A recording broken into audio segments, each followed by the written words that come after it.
اڑتے وہ اس گناہ پر جو کر لیا اور وہ جانتے ہیں، یہی لوگ ہیں ان کا بدلہ بخشش ہے ان کے رب کی طرف سے، اور ایسی جنت و باغات ہیں جن کے نیچے نہریں بہتی ہیں، ہمیشہ ہمیشہ رہنے والے ہوں گے ان میں۔ کتنا بہترین اجر و ثواب ہے نیک عمل کرنے والوں کا۔ سورہ آل عمران کی آیت نمبر 235 اور 236، یہ دو آپ حضرات کے سامنے پڑھی اور ترجمہ کیا ہے۔ پچھلی آیت مقدسہ کے اندر نیک لوگوں کی 4 علامتیں بیان کی تھیں۔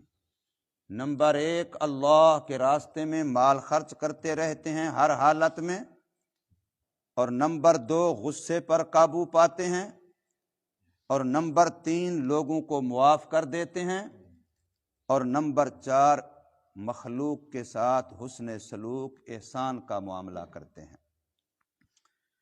اب ان 2 آیتوں میں کچھ اور علامتیں بیان کی ہیں نیک لوگوں کی، اور اس کے ساتھ ان کا بدلہ بیان کیا ہے کہ اللہ ان لوگوں کو دے گا کیا۔ ان کی 5ویں علامت یہ بیان کی کہ بالفرض اگر ان سے کوئی گناہ کوئی غلطی ہو جائے، چاہے قول زبان کے ذریعے سے یا عمل ہاتھ پاؤں کسی بھی ذریعے سے، تو پھر یہ فوراً غفلت سے اللہ کی یاد کی طرف آ جاتے ہیں کہ گناہ ہو گیا غفلت میں، غلطی ہو گئی غفلت میں، تو فوراً اللہ کی یاد کی طرف آ جاتے ہیں، پھر اللہ سے اپنے گناہوں کی معافی مانگتے ہیں۔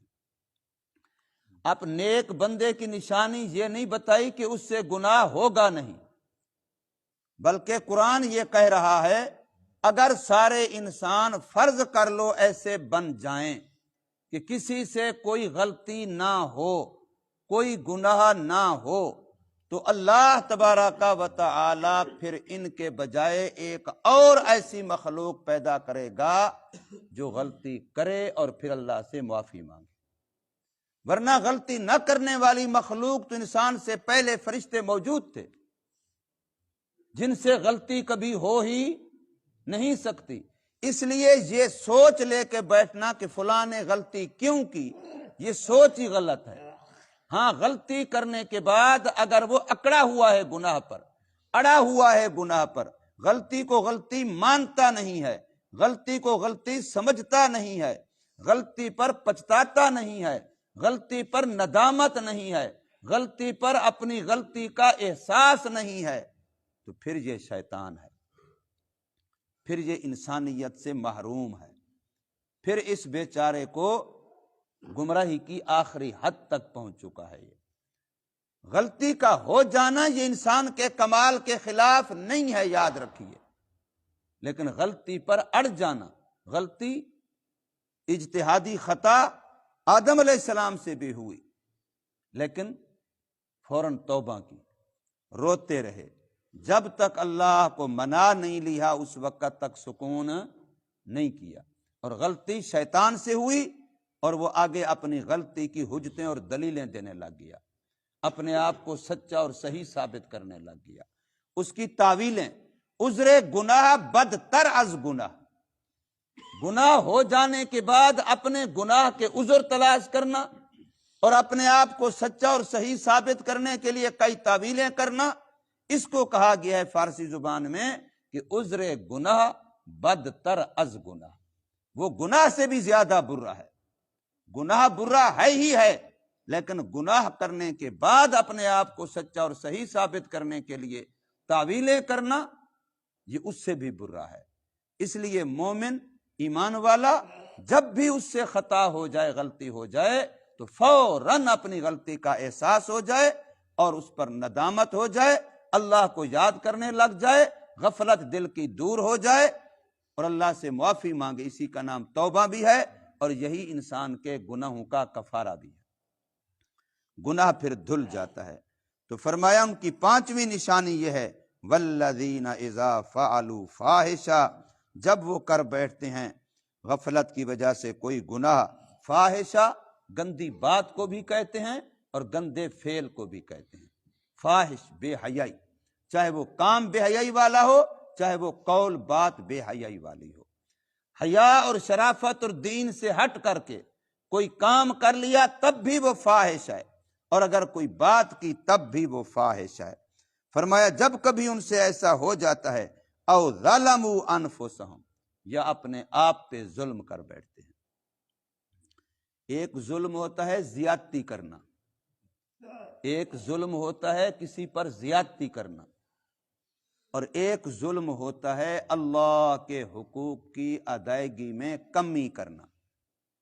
ظلم دونوں ہیں، لیکن جو ظلم کمی والا ہے یہ اس سے بڑھ کر کے ہے جو ظلم زیادتی والا ہے۔ زیادتی والے ظلم سے کمی والا ظلم بڑھ کر کے ہے، لیکن ہمارے ہاں عام طور پر اس کو ظلم سمجھا نہیں جاتا۔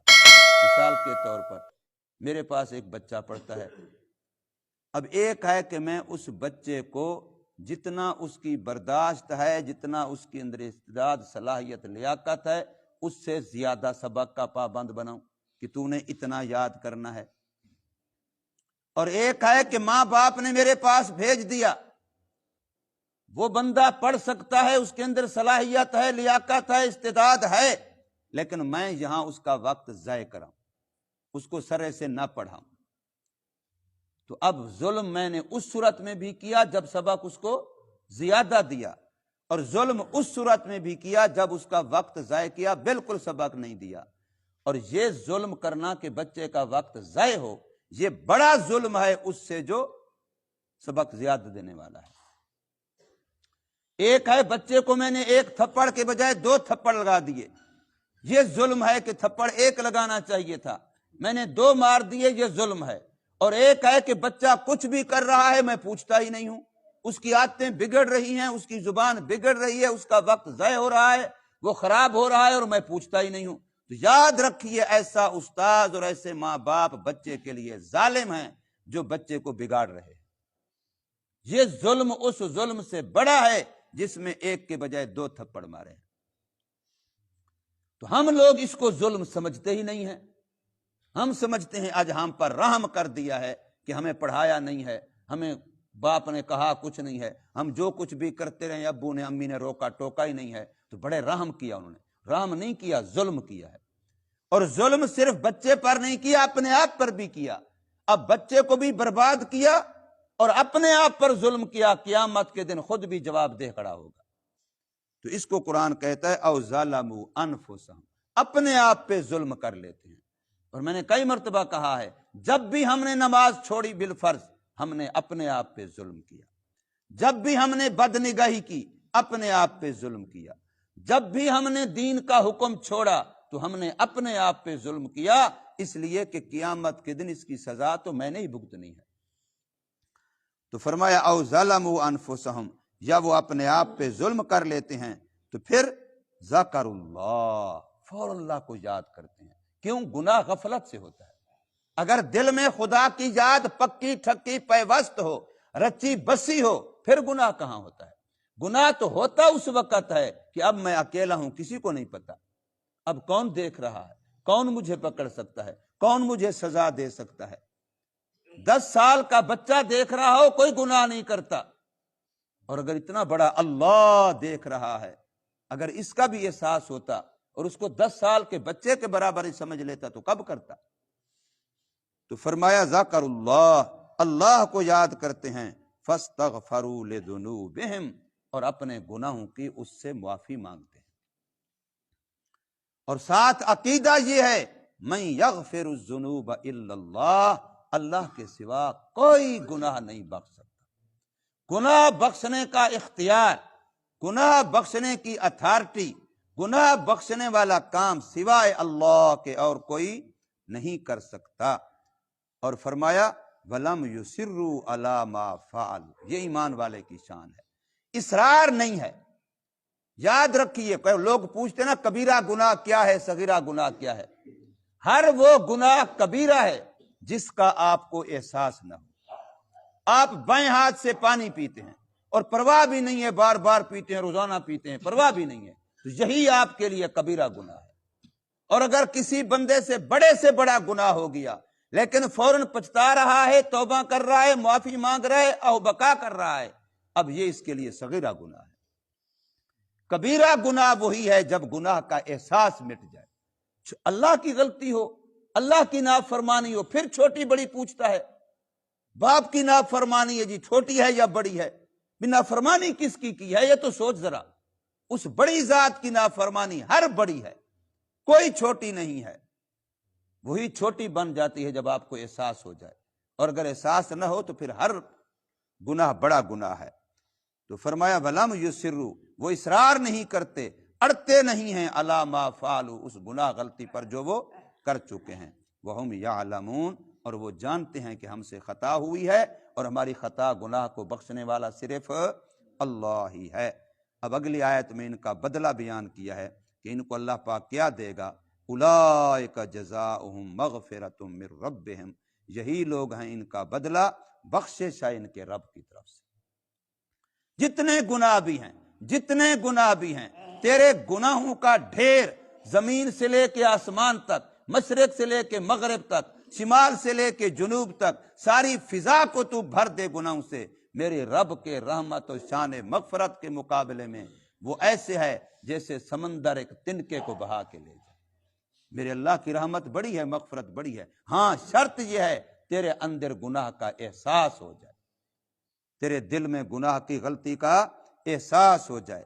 تو ایک تو یہ بدلہ ہے کہ اللہ بخش دیتا ہے، اور دوسرا بدلہ یہ ہے وَجَنَّاتٌ تَجْرِي مِن تَحْتِهَا الْأَنْهَارُ، ایسے باغات اور جنتیں دے گا اللہ پاک جہاں مکانات کے نیچے نہریں بہتی ہوں گی، کوئی دودھ کی نہر ہے، کوئی شہد کی نہر ہے، کوئی شرابن طہورا کی نہر ہے، خالدین فیہا، اور وہ اس میں ہمیشہ ہمیشہ رہنے والے ہوں گے۔ وَنِعْمَ أَجْرُ الْعَامِلِينَ، نیک عمل کرنے والوں کا کتنا اچھا بدلہ ہے۔ نعمہ افعال مدح میں سے ہے، نعم الرجل، یہ بندہ کتنا اچھا ہے۔ نعم العبد، قرآن مجید کہہ رہا ہے انبیاء کو، نعم العبد، کتنا اچھا بندہ ہے، یہ نعمہ افعال مدح میں سے ہے۔ تو نعم اجر العاملین، نیک عمل کرنے والوں کا بدلہ کتنا اچھا ہے، جو اللہ تبارک و تعالی جنت کے اندر جنت کی نعمتوں کی شکل میں، اپنی رضا اور اپنے دیدار کی شکل میں دیں گے۔ اللہ تبارک و تعالی ہمیں توفیق عمل عطا فرمائے۔